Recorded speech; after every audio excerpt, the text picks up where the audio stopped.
because of this whole monarchy things, there were English descendants as kings in France and vice versa. It was a bit of a mess. So Charles was actually English descendant, but he became king of France. And she led armies into war when she was 16. She walked, and she, with her knowledge, with her vision, she brings Charles into power, only to be betrayed later, as she is captured in one of these battles. And instead of protecting her, Charles basically gives her to the British.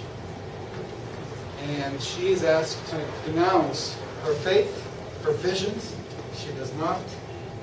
She wears her uniform back again, defying authority, and then she, as a witch, is burned at the age of 19. Imagine what you did between 16 and 19, and try to compare with this.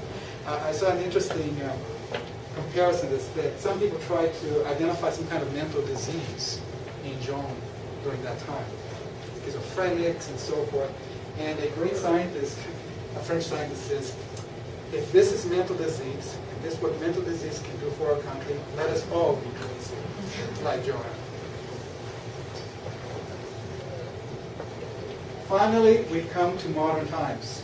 And modern here is relative. This is everything that's happening just before the transformation that will occur with Allan Kardec coming in the 19th century. So this will take us between the 16th and the 18th century. We have 7 great individuals here. And a different type of unique capabilities show up now. We're starting to get into the Renaissance. Some of those darker periods are over. We will have the Spanish Inquisition about this time, but in other places we see a number of individuals, especially presenting capabilities around levitation. The first one was São Peter of Alcântara, Portuguese, wealthy. We've heard that story before. Somebody born in a very wealthy family, and then he has a message and is taken into the religious life. And Peter was totally dedicated to his mission, right? He was said to sleep only 1 or 2 hours a day. Everything else was dedicated to praying, meditation, and helping the poor. And he would meditate and he would pray so strongly that often in his state of ecstasy, and ecstasy was a term used when he went into that kind of great bliss around coming from this prayer, he would levitate. Many records of this. One of them was recorded in the story of 2 nobles, the Marquis of Avila and the Count of Aragon. And they were looking for him, and he wasn't in his room, where he slept, which was very small, said to be about 4 square meters. So that's barely enough for a bed. They go into the chapel, and they see, well, they first go in, they don't see him, and they look up, and there he is. He's at the top of near the ceiling of the chapel. The way they describe it is they look up and saw him levitating, but so high above the ground as to be rising to heaven. The nobles saw him surrounded by bright lights, most likely his spiritual aura, and all around innumerable varieties of beautiful little birds flying around him, involved by the sounds of gentle music. Now that's an experience. Everything else is just not measured up to. And Saint Teresa also has an autobiography, and she knew St. Peter, and she tells of many different other mediumnic stories around his capabilities of performing miracles and prophecies. Many premonitions. He once told a mother who was looking to marry her daughter that she would marry a very noble person. But she said that's not possible because that man just married a very young wife. He's not going to be available. My daughter needs to marry over the next 2 years. And in fact, the young wife gets sick and dies, and he doesn't marry the original girl. Also, he was walking down the street and sees a friend And he warns them that he will die soon. The friend was healthy, young, died this very same night. So these are all anecdotes and stories of people and how they would, throughout their life, not once, but consistently have these powers, these mediumnic experiences recorded as they go through life. Saint Teresa of Avila. She was, she was a nun, right? She was quite a lady. She was a reformer. She was against establishment. She wanted to bring folks back into the true kind of dedication to God through prayer. She was a very strong advocate of prayer. And she actually describes, she wrote a book that describes what I would say the first guide for becoming a medium. How through prayer you will be evolving into 4 different stages that she describes as the mental prayer, the prayer of quiet, devotion of union, and finally the devotion of ecstasy. And interesting enough, each one of these stages are represented by how much you're still yourself and how much now you have been transformed into the Spirit of God.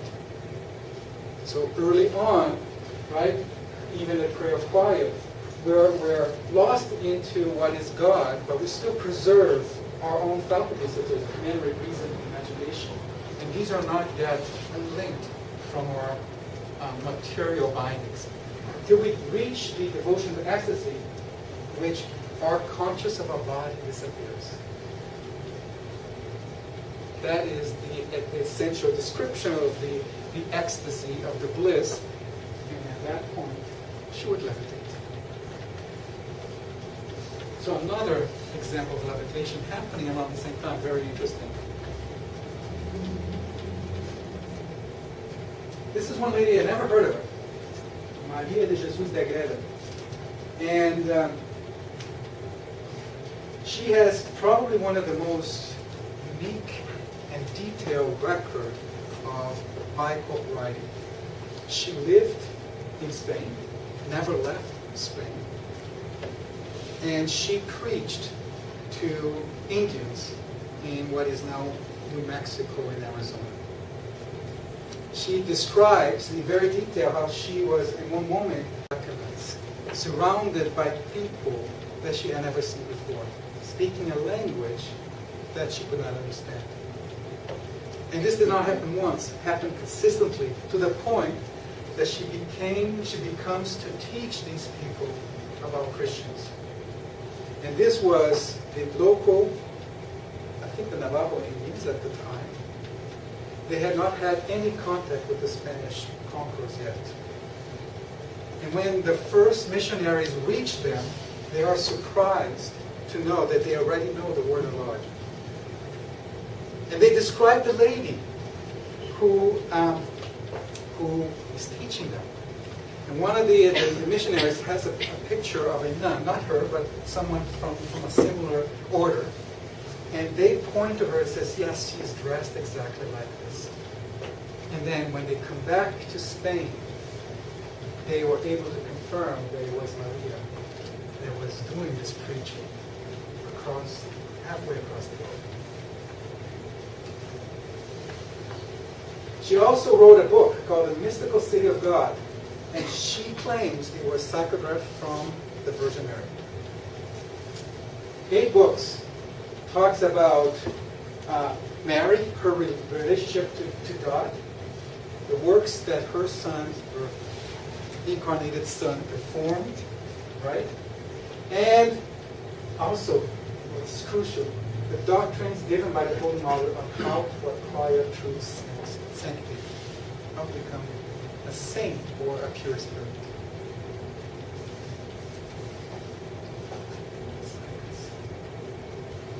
No, I don't know. Saint Joseph of Cupertino. He was called the Friar Donkey. His name was Giuseppe Maria, born in Italy, very slow-witted. Those kind of comes from a very poor family, totally uneducated. He is what we would call, a slow mental person. He could not do more than one thing at a time. But one day he finds a job working with the friars, but he's too slow to actually be part of the studies of the Bible and the religion. So they take him to take care of the donkeys. And he's there happy, and he's very happy in his little world. And he's one day in a procession for St. Francis. And he's praying, and he's getting into some kind of from a state. And to his greatest surprise, he starts to levitate in the middle of the parade. Everybody is astonished. They look at him, and they couldn't believe what they're seeing. One of his friars, or his kind of superiors, shouts at him and tells him to come down, and he does come down, but he's so embarrassed that he runs home to his mommy because he was embarrassed of what he just did. He did not understand. But from that moment on, he would levitate at the simplest notion. He would levitate when he was praying. He would levitate when people would talk about the name of Jesus of Mary. He was levitating so much that his superiors were telling him, "Stop it! You're interfering with it. You just keep levitating all the time. You can't do that." But he can't control it, right? So, finish it off with St. Alphonsus Maria de Ligori, another Catholic saint, right? What else can we... So he was a very rigorous, a very disciplined religious. And he was very known for his healing capabilities, his healing abilities. People would come for him to get cured. He also described the disincarnation of Pope Clement XIV. And this was very interesting because he was already sick. He was an old man. He was sick. And so he prays in the morning, goes for a nap, and does not wake up for almost 48 hours. He's there, motionless. And nobody, all of the other priests around him, the friars, are worried that he might be dead. He wasn't dead, he was still alive, but he was motionless. He wakes up, he sees all of the surprise around him of people looking and saying, "What happened? Where were you?" And he says, "Don't you know that I was tending to the Pope who had just died?" And in fact, the moment that he woke up, they would find out later, is the exact moment that the Pope disincarnated. Now he was very humble, right? He had all of this reputation about performing miracles. So there's an interesting quote from him. He says, "Some believe that I am a saint and that I perform miracles. If this were true, I would start by healing myself, who is but a useless fool." So that's where we're going to stop our time travel. We'll continue, come back for the next Spiritist weekend, and we'll see how this story ends. But let me tell you that I did not put this all together myself. In fact, I based most of the presentation on these two books by Hugo Lacerda Filho. And I chose these books because, unfortunately, they have not been translated to English yet. So I thought this was a good opportunity for those who don't read Portuguese to hear about the stories. Not all of the people here are reflected in the book, but a lot of material did come with them. Those who do read Portuguese, I would recommend. It's a very interesting history lesson. It goes into a lot more details about the different transformations of religions and spiritual beliefs around the world.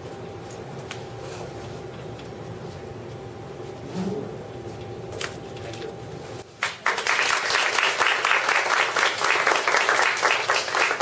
We've got 2 minutes. Any questions? Did you enjoy it? So, like I said, some of these names I did not know. So it's always, if you have a spare time, if you're curious, look them up. Find out a little bit more. There's a lot more. Each one of them would merit a whole lecture on their own. For their stories, for how they impacted those around them, and impacted humanity as a whole. And also clear demonstration that Kardec was not telling something, a new truth.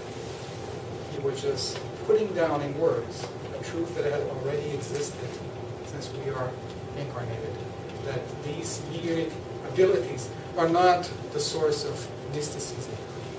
of special people, gifted, chosen ones to be mystics and mediums. They are all part of us to different levels. We should all embrace and experience and try to evolve these capabilities within ourselves.